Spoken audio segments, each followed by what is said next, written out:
Hi everybody, my name is Kathy Anglin and I'm going to be your pediatric nursing professor for the next 5 weeks.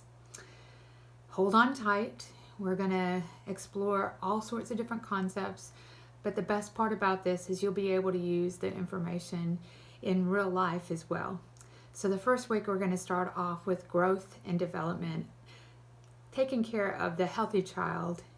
And then in Module 2, we'll go into adding concepts about pediatric skills, medication administration, and other things that you'll need as you go into the hospital. A few things are on my mind as we begin approaching the start of this course. First I want to say is if you're feeling overwhelmed or confused or am I going to be able to accomplish all this? The answer to that is yes. And we're going to take it one bite at a time, kind of like you eat an elephant. Please don't think that we're going to accomplish all of this in this first week, but breaking down your studies and putting them on your calendar, keeping an appointment with yourself, those are all going to be very important things for you to achieve your success. And when you really get tired and exhausted, it's okay to take an hour or two for yourself, but then get right back into your schedule so you can stay on track for success. Remember that you're not alone, that we're in this together, and that your questions are welcomed. Please don't feel like you can't pick up the phone and give me a phone call. We can FaceTime. If it's convenient for you, you can come out on campus and sit with me. And if it's concepts that you're having difficulty with, let me know. I can steer you in the right direction, or we can find you a tutor. Use all the resources that are available. Nursing school is a hard job, and that's exactly what we have to approach it as a job.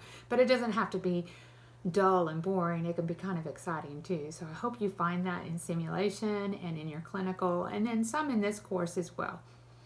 Let me tell you a couple of things that will help us as we go through the course.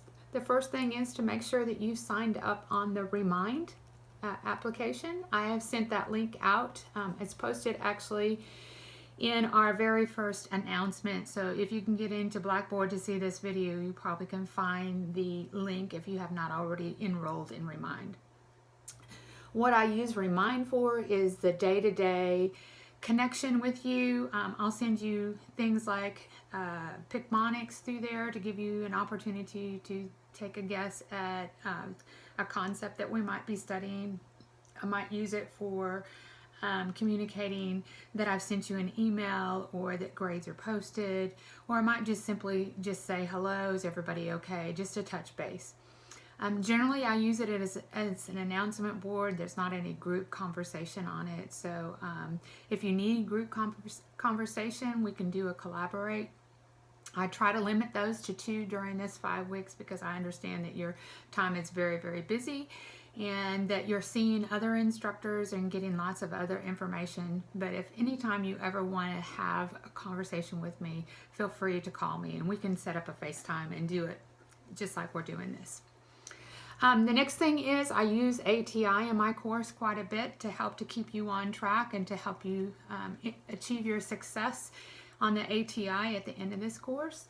It's not something that I think you can study for overnight, but everything that we've got set up in this course is meant to help you to achieve the success on that. So the very first thing, before you do anything else, if you haven't done it already, is go open up your ATI, go to the Practice tab, and look up Nursing Care of Children, Part A and Part B.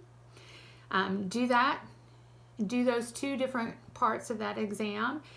Without a book, no Googling, no resources, just see what you know and do it as a baseline. Try to do it 1 minute per question, which is what ATI does at the end of our course on our comprehensives. And your rationale are not going to be turned on.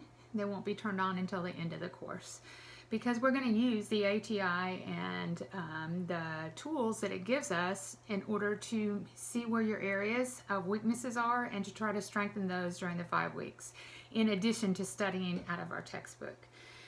So there are instructions for the self-remediation portion to this. I'll get into that again in our next connection because I think you're probably going to have enough to worry about. But the first thing is take the quiz. Get your baseline information. Normally 55 to 60 is an okay score to get on that. Don't ever even freak out if you make even a 30 or 40, because the idea is, what do you know as you come into the course? And then at the end of the course, how did you change that knowledge?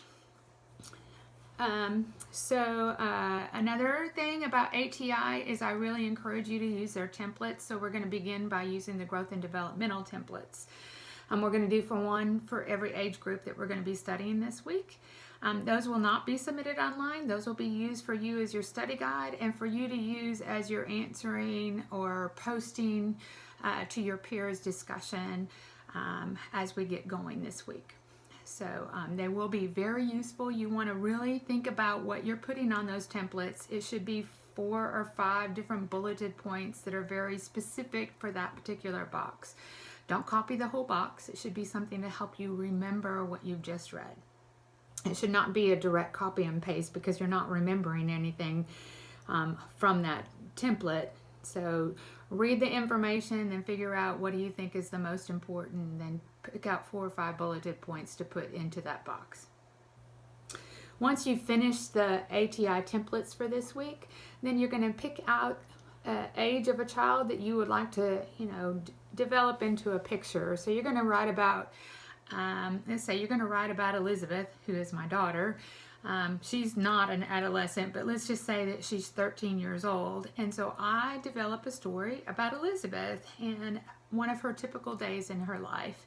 And in that, I'm illustrating the important milestones that she should be accomplishing, and maybe something about her personal physique that's different in adolescence, and safety things like, should Elizabeth be jumping off bridges or roller skating without a helmet? What are the most important things in adolescence as they age, and those kind of milestones?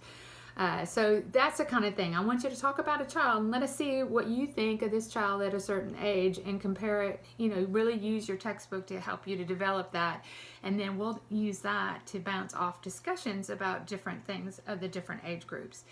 I'm opening it up this time for y'all to pick out the age that you want to do. So if you're really interested in toddlers or newborns or school age, just pick out one age and then fit the milestones around that person.